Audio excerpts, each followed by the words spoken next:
Hello, and welcome back to Ant's Gaming Suite. This is your host Anthony, back with another New World video, and today's topic is all about New World Update 1.05. There's a whole bunch of new issues and solutions for gold sellers spamming messages all over the global chat. We've got exploits being fixed and a whole bunch of other things which we'll go through together.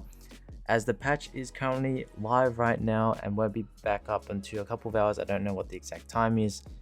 But anyway, before we jump into the video, make sure you guys hit that like, hit the subscribe, and also leave a comment section down below. Were these the general bugs or exploits that you guys are looking to get fixed? And what are the other exploits that are still currently live and hopefully they can fix in the future? Okay, so let's go in together. So general fixes, coin sellers, they are the biggest pest, I swear. They're so annoying on the global chat. We know many of you guys have seen the pesky chat messages, of course, spamming. They have some solutions in order to prevent this from happening, and the first thing they're going to do is ban and suspend many of the report accounts. Thank you for reports for players spamming chats.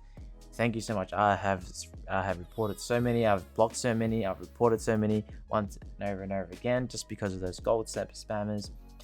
They've added restrictions to prevent players trading and currency transfers from characters on the level 10 whose account is less than 72 hours old, so you gotta be pretty much playing the game for 3 days before you can even access that.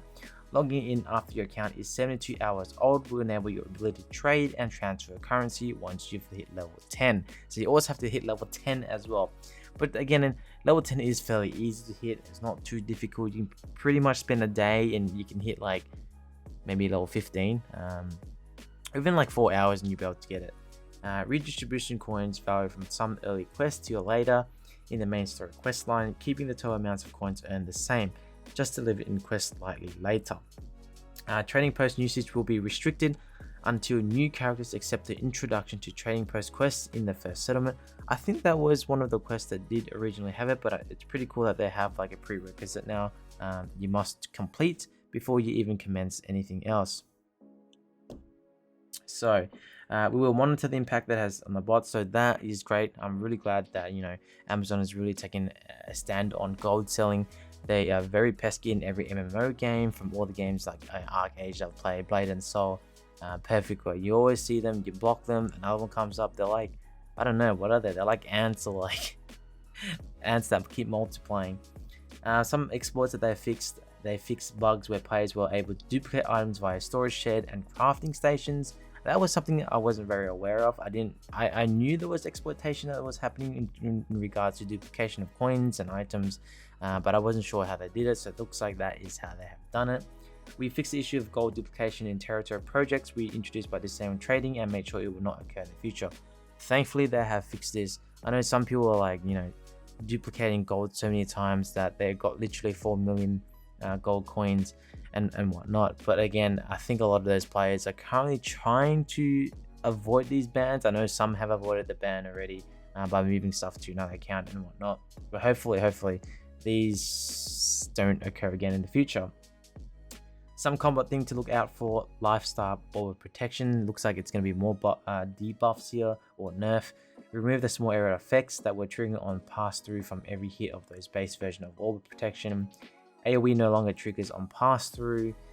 Reduce the attribute respec coin cost by 60%. Actually, that is pretty. That's good. Instead of paying 500 gold, which I think was fairly expensive. I don't know how much that is. Let's quickly take a look and see how much that would cost.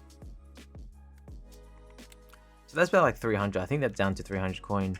Oh yeah, 300 coins. So that's down to 300 coin, which is pretty good.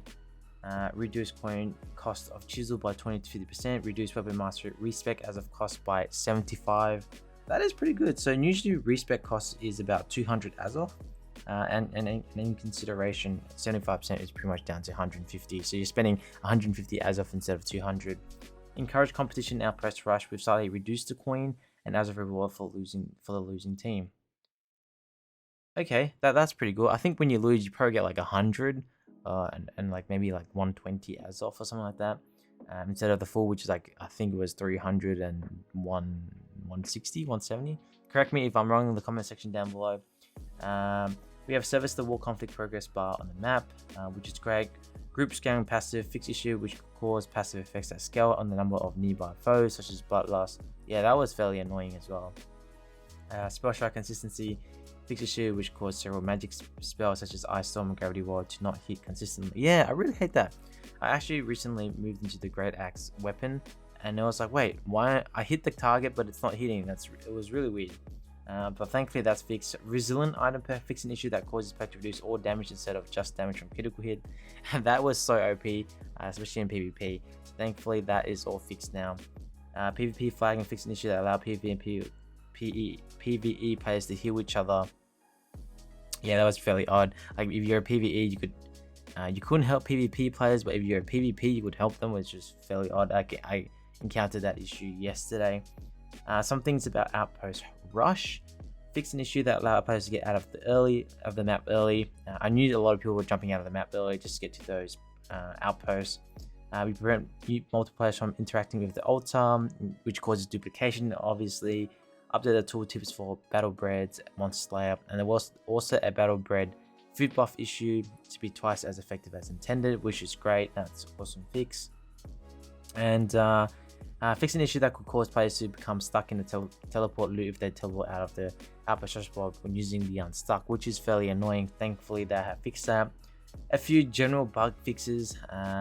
Let's see, repair kit should no longer require coins to use. I did not even notice that one bit. Fixing issues sometimes cause players to use wrong consumable when using consumable from the inventory screen. Fixing issue allowing magic weapons to animation cancel their primary with weapon swap or targeting skill, causing rate of fire to be faster than intended. Thankfully, they have finally fixed the fire staff, light staff as well, by the looks of it. That's amazing fix. This was something, so if you had a house to lose the house while offline during maintenance, in the future update we'll be reimbursing players who encounter this issue, which is awesome. AI duplicating and stacking spawn during quest sharing timbers, that has been solved. Preventing gear score to increase pass from drop rewards. Okay, that's cool. So we can get higher gears now, which is great.